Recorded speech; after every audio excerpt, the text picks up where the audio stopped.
en vez de mostrar el plano, hubiera mostrado primero la foto del edificio y les hubiera dicho con cuál lo hubieran comparado, muy posiblemente nadie se le hubiera ocurrido pensar en el Jesús de Viñola o en el Partenón de Pericles, digamos. Ahora, es la crítica la que está forzando esa comparación con los casos europeos y distanciándose de cosas que en principio son mucho más lógicas y mucho más cercanas. Hay una cuestión que decía, o sea, le hace decir el autor a Sherlock Holmes que no tiene sentido ir a buscar lejos las explicaciones que están cerca, digamos. Y las explicaciones que están cerca es que, bueno, justamente, perdón, antes de ir a esa cuestión, yo acá había puesto una cita de que los autores, esos mismos autores que lo comparaban con el Partenón o con el Jesús, cuando tienen que hablar de esto, dicen que es solamente cubrir la mayor cantidad de espacio de la forma más básica y más barata, o sea, de alguna manera menosprecian al edificio. Lo toman como una cuestión de decir, bueno, es una solución que se caracteriza porque es muy económica, porque es la más básica, porque es espontánea, como si fuera algo no pensado, digamos, es algo que surge naturalmente, digamos, y no, como en última instancia como obras menores, como una obra que no tiene un singular valor arquitectónico. Si se fijan, incluso acá Bayón directamente da la idea de una idea que es muy frecuente en la crítica de la arquitectura latinoamericana, esta idea de cosas mal hechas, ¿no? Es como un rompecabezas hecho por alguien que no sabe cómo se hace. Está mal hecho. Y la fachada es ingenua, es naive, y no está bien hecha. Esa es la explicación que dan. Y entonces yo ahí viene la pregunta, ese not well traced, according to whom. Esa es la idea. O sea, no está bien hecha, ¿para quién? Porque el problema cuando uno dice no está bien hecha, o está bien hecha, o es linda, o es fea, o tiene tal virtud, el problema es según quién. According to whom. Esa es la pregunta. Que yo lo tengo es un título de un artículo mío que menciono ahí. Cuando uno explica estas cuestiones, la clave es decir, bueno, ¿en base a quién? Y no está bien hecha en base a este tipo de autores que plantean las relaciones con Europa. Entonces, primero fuerzan una relación o una interpretación de este edificio en base a los cánones europeos, primero lo fuerzan, y después llegan a la conclusión de que lo que se produce acá es algo, una copia mal hecha de lo que se hizo en Europa. Pero lo que nunca contempla ese fenómeno de la idea de que se copia lo de Europa y que es lo que sucede acá es una copia mal hecha de lo de Europa, es que pudo no haber sido así. Ese es el problema está en la base, por eso digo, la idea de ese del according to whom, pudo no haber sido así. Las dos citas que ustedes ven acá son del padre Cardiel, que era uno de los misioneros de ese mismo momento, uno de los misioneros del siglo XVIII, que estaban maravillados con la construcción que hacían los guaraníes. Ellos estaban absolutamente admirados, por ejemplo, de la velocidad de las construcciones. Acá yo les puse la cita porque es español antiguo, la dejé en el español antiguo y luego las traduje ahí abajo. Estaban maravillados, ellos no les parecía en absoluto una cuestión inferior. Por ejemplo, hay uno de los temas que les resultaba fascinante de este tipo de arquitectura, era la velocidad con que se construía. El padre Cardiel en un momento dice que un día se pusieron a hacer el edificio y que a la noche prendieron antorchas y a la mañana siguiente estaba terminado. Y dice, eso en Europa no hubiera podido suceder jamás. Y él estaba admirado de cómo podían hacer construcciones, por ejemplo, tan rápido. Y incluso, como ustedes ven ahí, él plantea, las han hecho tan a gusto, las han hecho tan bien, que ningún español hubiera podido hacerla. E incluso me pareció interesante, hay varias de las citas del padre Cardiel, que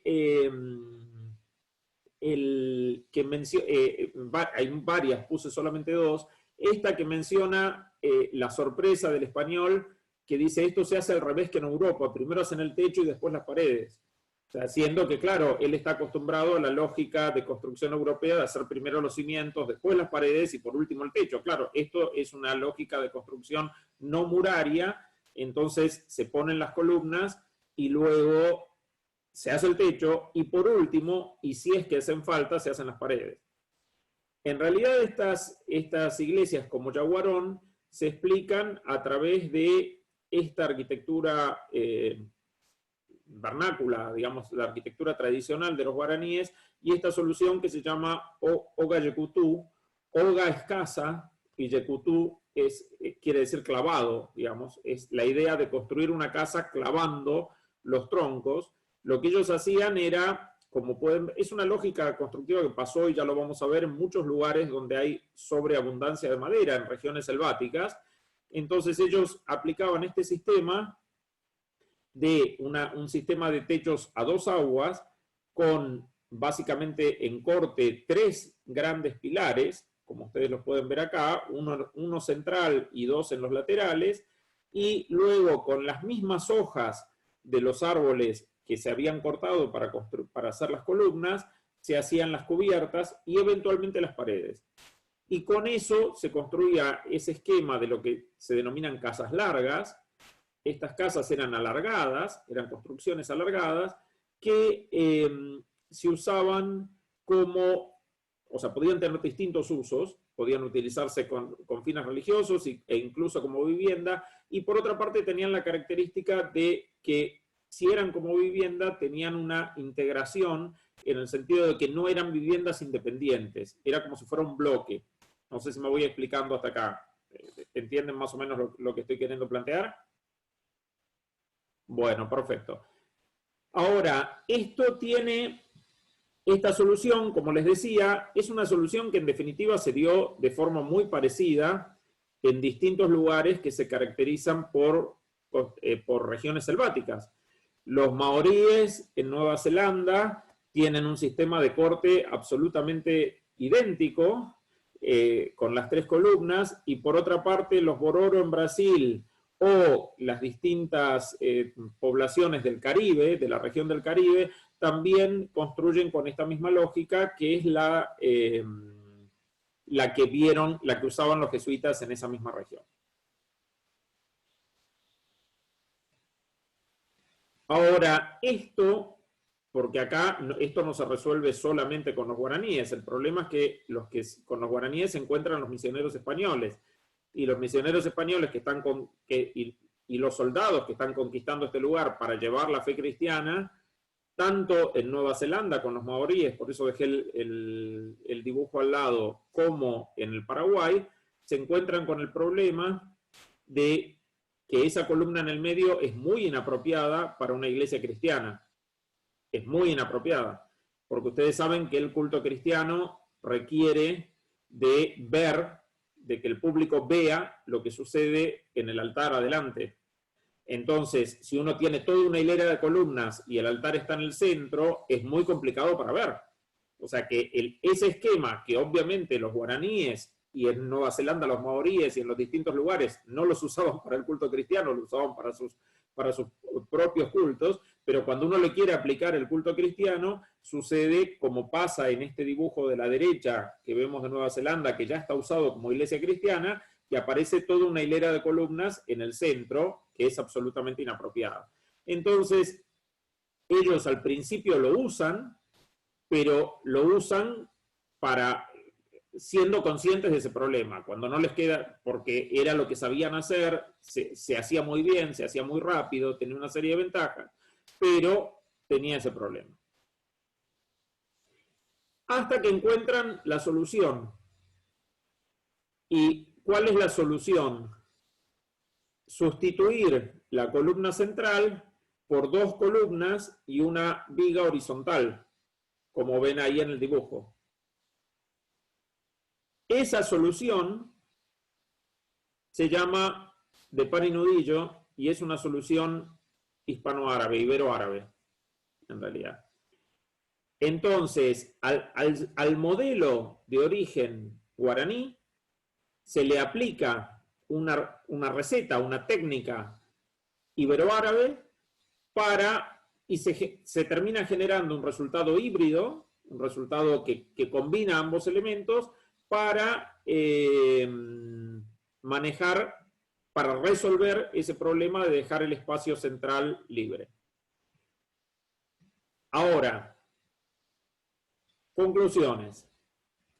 La primera conclusión es que las categorías eurocéntricas, como por ejemplo la comparación con el templo griego o con la iglesia romana, son inútiles o cuanto menos insuficientes para una comprensión completa de la arquitectura latinoamericana. Esa es la primera. La segunda es que los factores clave, en realidad, siendo que estas categorías eurocéntricas son inútiles o no suficientes, los factores clave no son occidentales. Esos factores claves, en este ejemplo que estábamos mencionando acá, obviamente serían los guaraníticos y el iberoárabe. Y la tercera, y que es lo que efectivamente me compete a mí, específicamente a lo que yo me dedico, es que sin la comprensión de ese componente iberoárabe es imposible tener una completa comprensión de la arquitectura latinoamericana. Porque si yo no supiera que cómo funciona esa solución del par y nudillo, nunca hubiera podido entender cómo los misioneros adaptaron la solución guaraní. O sea, hay que saber de cómo construían los guaraníes y hay que saber cómo construían los árabes, y solamente sabiendo ambas cosas uno entiende la iglesia de Yaguarón. Si uno no sabe alguna de las dos, si uno no sabe ninguna de las dos, no entiende nada. Si uno no sabe ninguna de las dos y pretende compararlo con el Partenón o con el Yesú, no entiende nada.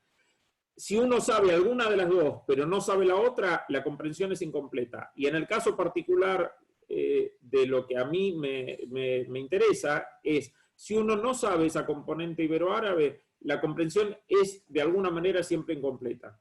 Porque yo me podría quedar en la idea de que eso es la construcción, esa es la lógica guaraní, pero a esa lógica guaraní se le agrega un componente árabe. Entonces tengo que saber ese componente para poder entender el conjunto. ¿Por qué existe un componente iberoárabe? Eso ya lo explicó Fernando antes, que yo lo primero que hice cuando empecé con esto hace muchísimos años fue un diccionario, y tanto en español como en portugués hay una enorme cantidad de palabras que comienzan con la letra A. Si ustedes se fijan, este es un diccionario estándar español, pero podría pasar algo parecido en un diccionario portugués. Son dos volúmenes del mismo tamaño, o sea, con la misma cantidad de páginas, es una edición en dos volúmenes, tienen la misma cantidad de páginas ambas, y sin embargo, la primera contiene 7 letras, de la A a la G, y la segunda contiene 20 letras, de la H a la Z. ¿Y por qué motivo hay igual cantidad de páginas para 7 letras que para 20? Algo raro sucede ahí. Eso es porque hay una gigantesca cantidad de palabras que comienzan con A. Y esa cantidad de palabras que comienzan con A es porque en árabe no se puede separar el artículo del sustantivo. Y los artículos empiezan con A. En árabe uno no puede decir mesa, tiene que decir la mesa. La palabra mesa solo no tiene sentido. Hay que decir la mesa. Y el la es un artículo que en español empieza con L, en inglés empieza con T, pero en árabe empieza con A.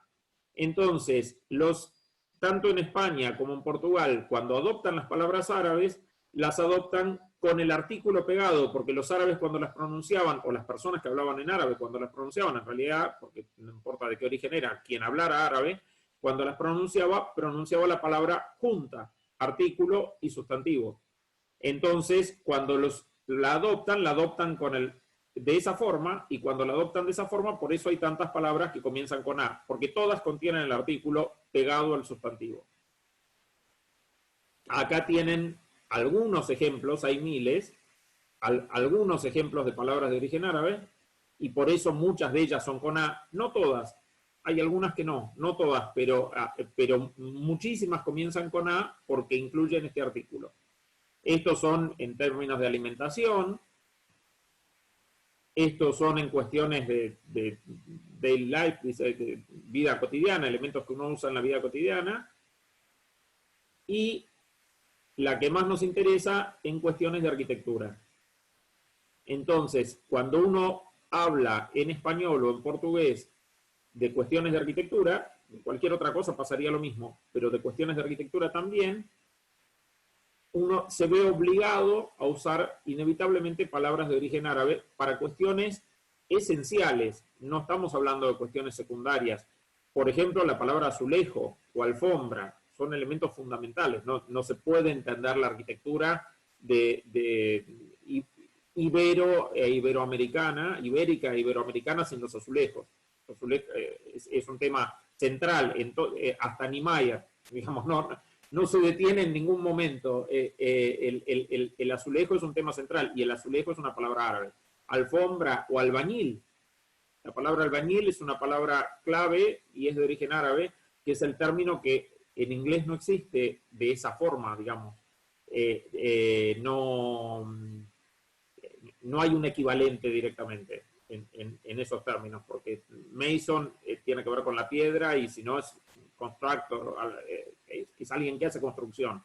La palabra albañil como tal es una palabra que el que pega ladrillos, aquel cuyo oficio es apilar ladrillos, eso es una palabra de origen árabe. Con lo cual, yo llego a esta situación que a mí me interesa señalar, y es dos temas. La primera es la que está abajo.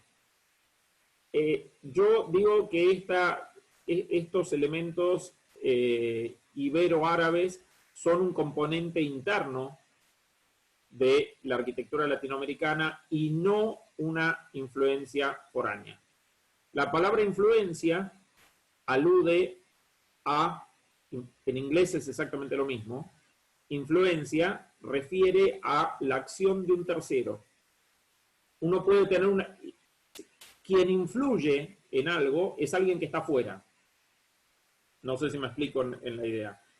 Uno no puede recibir influencia de sus padres o de sus hermanos.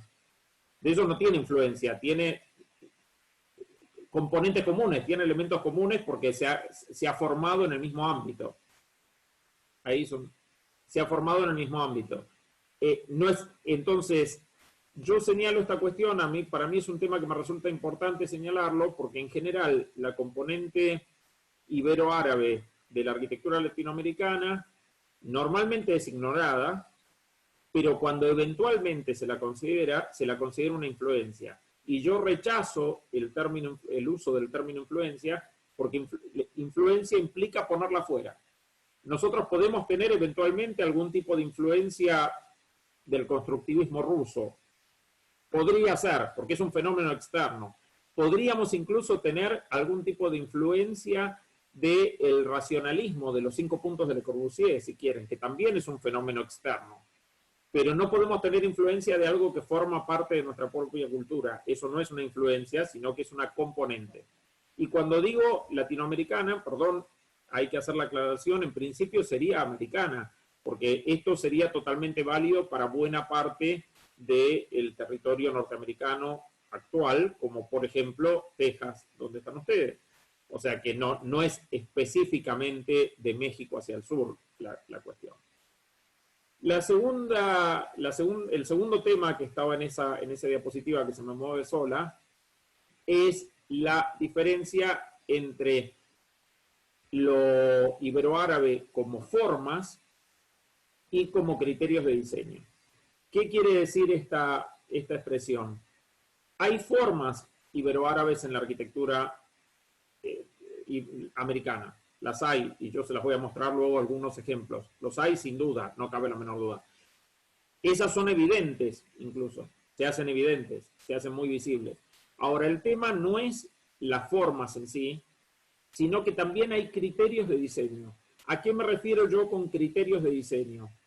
Que con esta arquitectura, esta idea de que lo ibero-árabe forma parte de nuestra propia cultura, como por ejemplo refleja el lenguaje, hace que, más allá de las formas, nosotros utilicemos criterios que están en nuestra forma de pensar. como por ejemplo la solución que le dieron los misioneros a Yaguarón. Eso es un criterio de diseño, eso no es una forma.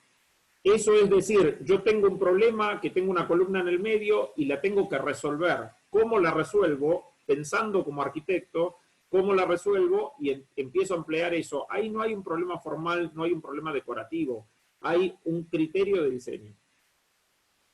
Esta diapositiva, que era la que se pasaba sola todo el tiempo, porque evidentemente tiene un efecto de animación que no retiré, pero alude a esta cuestión, que son tantas las palabras de origen árabe que hay en la arquitectura americana, que es imposible, ya lo tengo demostrado y ha funcionado en todos los ejemplos, es virtualmente imposible describir ningún ejemplo sin usar palabras árabes. Hay que encontrar seguramente si uno busca con mucho esmero se puede encontrar algún ejemplo. Tendría que ser una cabaña de madera, digamos, como las log cabins, digamos, una cosa por el estilo, alguna cosa donde uno tal vez podría no usar ninguna palabra árabe, pero cualquier edificio, como este ejemplo que puso acá, para describir lo que se ve en esa habitación, hay que recurrir a 6 palabras de origen árabe. Y si no, no puedo describirlo. Y eso mismo pasa en sus propias casas. Eso mismo pasa en las aulas de su universidad, pasa en todas partes. Empezando por palabras como tile o como plaster, digamos. Son cosas que están en todas partes. Bueno, hasta acá está el criterio. No sé cómo estamos con el tiempo. ¿Vamos bien? Sí. Perfecto. Bueno, hasta acá es el criterio general. Yo lo que les quería explicar es lo que expliqué hasta acá, en realidad. Ahora vamos a mostrar ejemplos. A mí lo que sucede es que bajo esta idea que yo les expliqué, yo llevo 30 años descubriendo todos los días ejemplos nuevos. Entonces, yo ahora les voy a mostrar una pequeña lista, porque si les mostrara ejemplos podríamos pasarnos hasta el año que viene y sería una cosa aburrida y complicada, pero entonces les voy a mostrar un pequeño caso, pero el problema es que incluso mañana voy a encontrar otro más.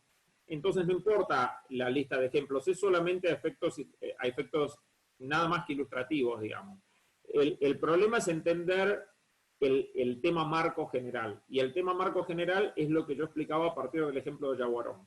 Esto de que sin la componente ibero-árabe, la comprensión de la arquitectura iberoamericana es incompleta.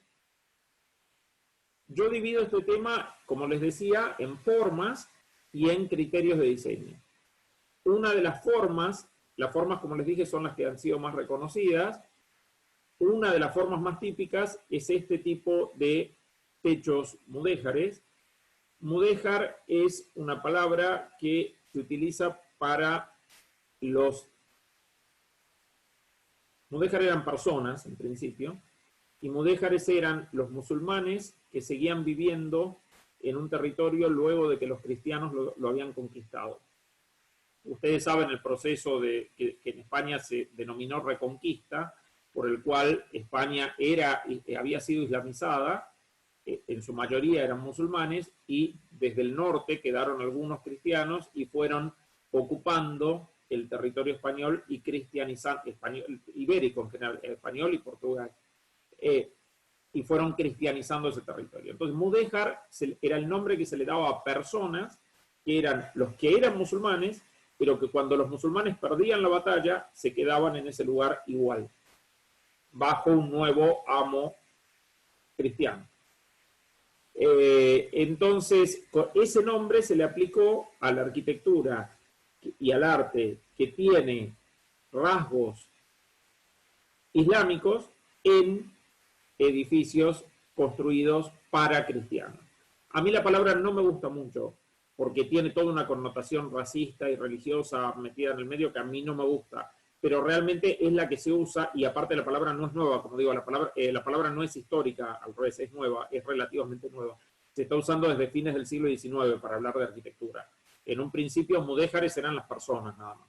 Pero bueno, no importa, como es la que todo el mundo usa y la que todos los libros usan, yo la sigo usando para que la gente entienda a qué me estoy refiriendo. Uno son estos techos mudéjares, que son los que tienen el sistema de par y nudillo que les expliqué antes, y eso hay en muchos lugares de América. En general era la solución de cómo hacer estructuras de madera.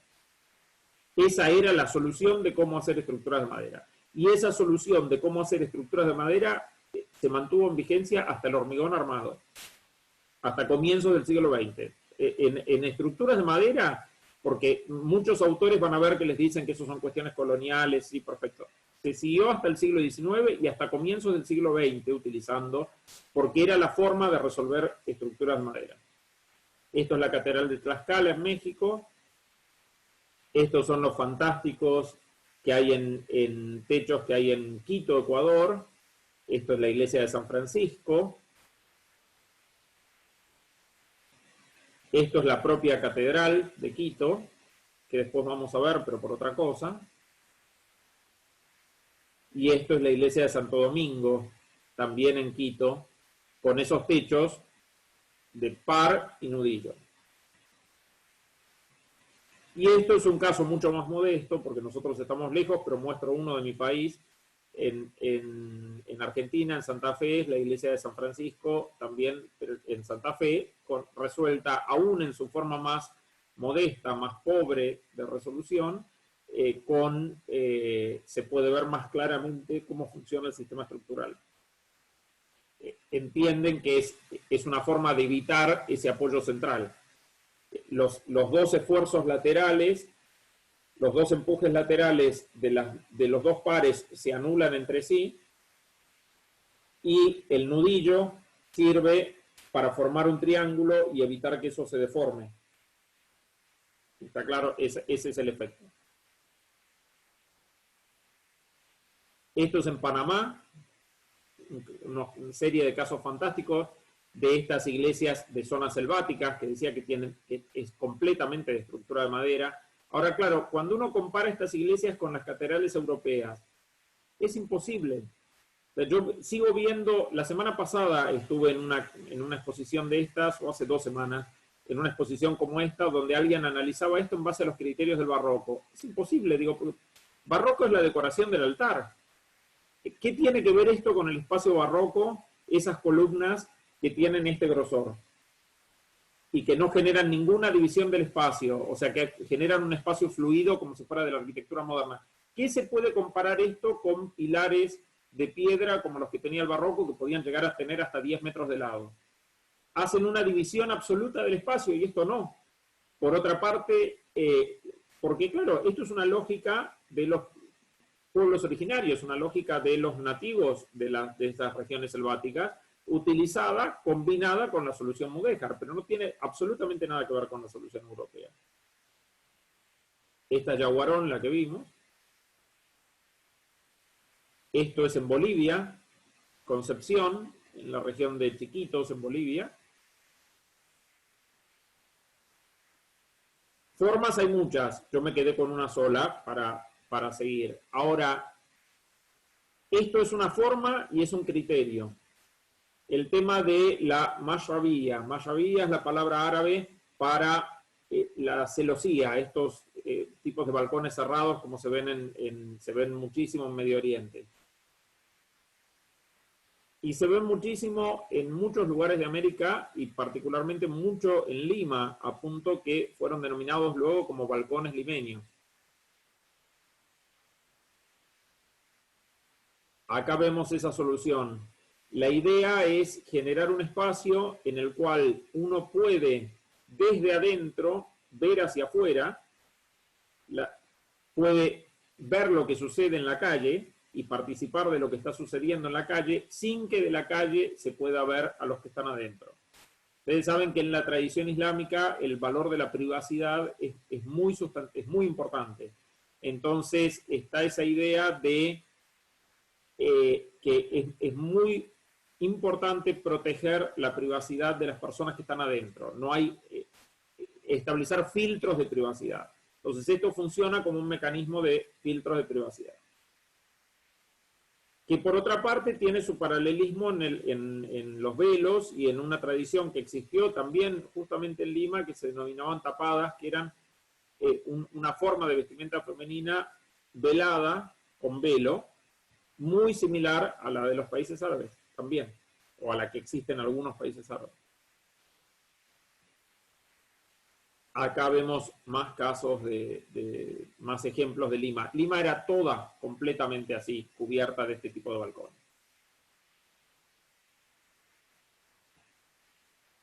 Y más, porque bueno, los que han quedado. Luego en el siglo XIX, la foto de la izquierda, luego en el siglo XIX, esos balcones fueron en muchos casos modificados y se reemplazó la trama de madera por vidrio, quedando como una especie de bow windows, digamos, porque justamente ahí sí, ¿por qué? Por una influencia británica y francesa, que esa sí es influencia, porque entonces ahí eso se empieza a comparar con la idea de los miradores o bow windows y demás, pero el de la derecha es la conformación original, con el entramado y con eso como un semicubierto.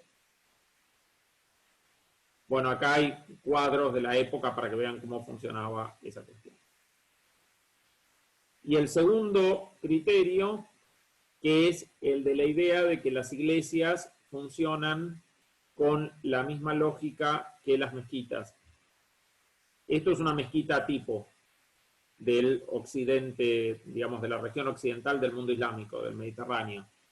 Saben cómo es un ambiente rectangular, alargado, con la entrada por el lado largo, digámoslo, al revés que una iglesia cristiana.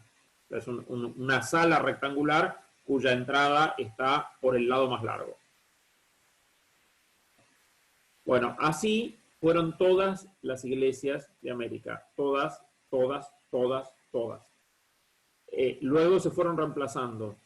Nos queda un testimonio, que es los dibujos de Guamán Pomayala, que acá vemos algunos de los casos, por el cual se puede ver que la primera forma de resolver una iglesia siempre fue colocándola, como ustedes pueden ver en cualquiera de estos dibujos, con el lado largo enfrentando a la plaza y por ende la entrada que da a la plaza a través del lado largo y el lado corto en la calle que no está enfrentada hacia la plaza.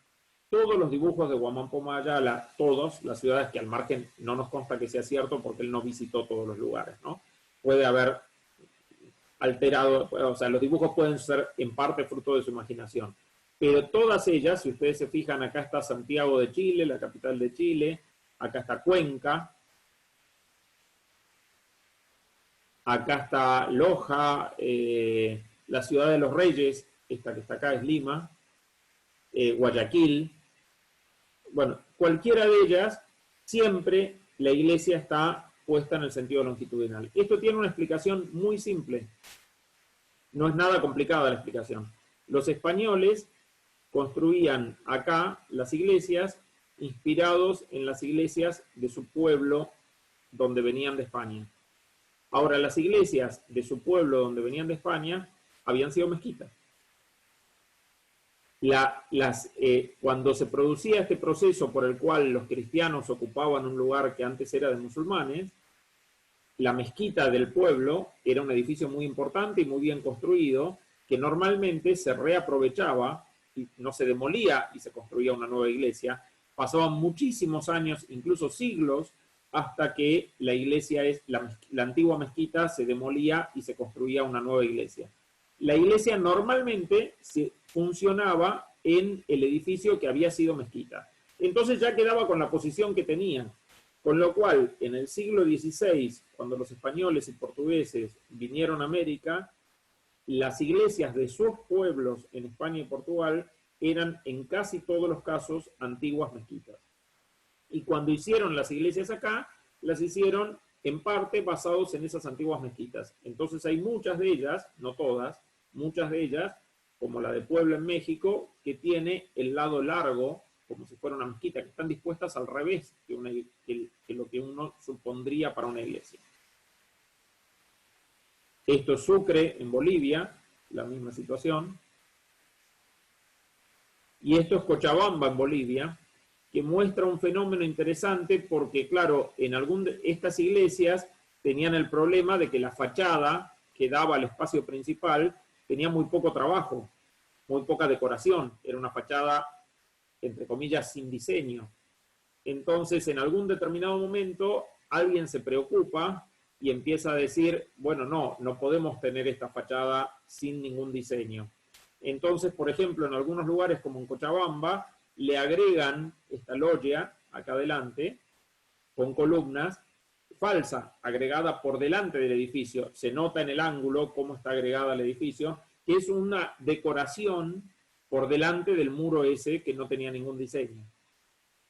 Y en Quito, que ahora volvemos a Quito, le hacen una construcción como si fuera un porche para decorar, con escalinatas, para decorar esa pared sin ninguna ornamentación, porque el edificio está colocado en el sentido opuesto. Muchos libros dicen que esto se debe a una cuestión de orientación, que la posición de las iglesias tiene que ver con un tema de orientación. Eso es absolutamente falso, porque ustedes piensen que los españoles y los portugueses estaban fundando ciudades en lugares de nueva planta, que las estaban diseñando desde nuevo. Con lo cual, si yo quiero orientar esta iglesia exactamente igual, pero colocarla con la entrada por el lado corto, solamente tengo que ubicar la iglesia en el bloque de al lado. En el otro bloque funciona perfecto. No sé si me explico. Yo estoy español construyendo la ciudad de Quito. En vez de ubicar la iglesia acá, la coloco acá y me queda perfectamente ubicada sin ningún inconveniente. Haber elegido ubicarla en ese bloque, siendo que la orientación implicaba que estuviera así, es que no les importaba que la iglesia estuviera de costado. No solamente no les importaba, lo veían como la solución más natural, porque eso sucedía y sucede en España y en Portugal, en muchos casos. Bueno, hasta acá termino. Esto es una secuencia para que vean cómo la misma forma, es un detalle, ¿no? Pero es la misma forma, esa estrella de 8 puntas que utiliza tanto el mundo árabe islámico, que en realidad incluso es anterior al mundo árabe islámico porque ya tiene un remoto origen mesopotámico, pasa a la península ibérica, de la península ibérica pasa a América, y en América, de hecho, no se ha ido nunca porque en mi país ahora tenemos un edificio muy reciente, construido hace unos años, de vuelta con esta secuencia con una deconstrucción de la estrella esa, en definitiva. Bueno, hasta acá era lo que tenía para exponer. No sé si tienen... Estamos bien de tiempo, me habías dicho 50 minutos, estamos en 46. Sí, está perfecto. Muchas gracias, Fernando. Thank you so much. We have a little bit of time for questions, if anybody has any questions.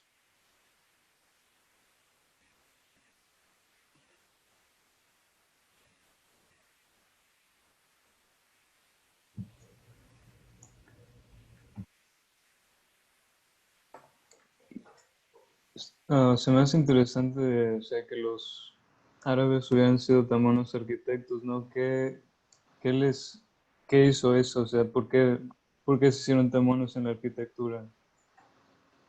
Está muy bien, César. Lo primero que te diría es, no hay que hablar de los árabes en general específicamente, porque en lo que existía en la península ibérica nunca hubo un recambio poblacional significativo. O sea, lo que sucede es que las mismas personas en un determinado momento se convirtieron al Islam y empezaron a hablar árabe, y más adelante, siglos más tarde, se convirtieron al cristianismo y dejaron de hablar árabe. Pero en general no estamos hablando de otras personas. O el aporte de otras personas es menor. Entonces, yo más que los árabes, personas, diría las personas de cultura islámica, más allá de cuál sea su origen y su lugar.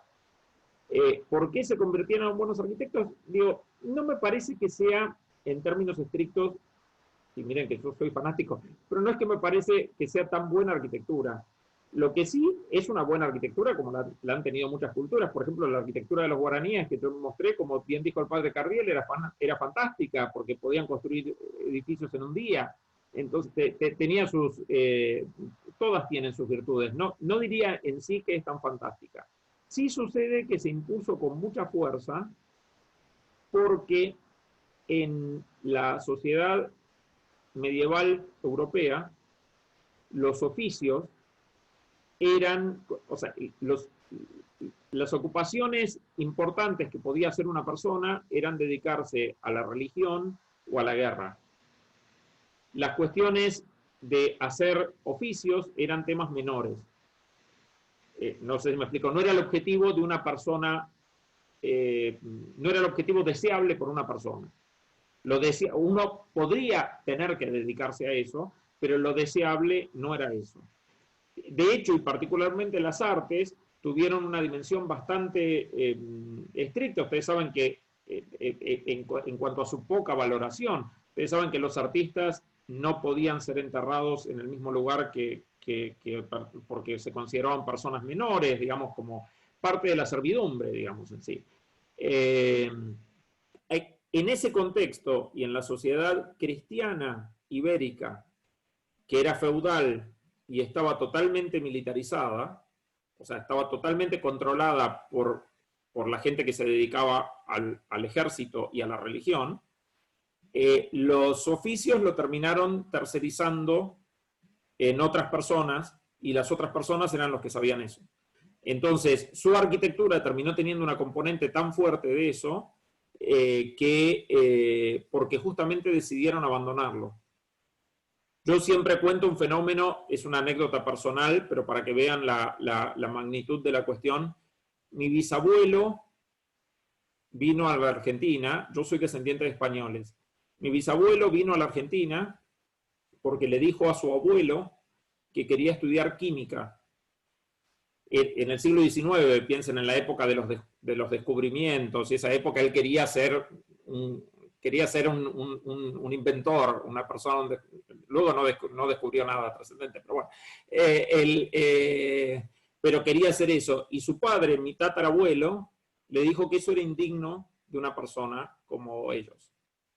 Que él lo que podía hacer era sacerdote, militar como su padre, o a lo sumo abogado. A lo sumo abogado. Como máximo, pero dedicarse a una ciencia o dedicarse al arte era algo considerado menor. Entonces, eso les estoy pasando, pasó en el siglo XIX. Imagínense lo que sucedería en la Edad Media. Entonces, eso hace que ellos dejaron eso y lo hicieron los otros. Perdón por la respuesta larga, pero bueno. Any other question, guys? No tengo preguntas, solo comentarios. Solo quería decir que todavía tengo como amigos que tienen nombres árabes y también son hispanos, y yo creo que eso es muy interesante, que también los nombres han pasado a Latinoamérica. Sí, totalmente. Sí. Hay muchos nombres, y muchos de los nombres que no aparentan ser árabes también tienen origen árabe.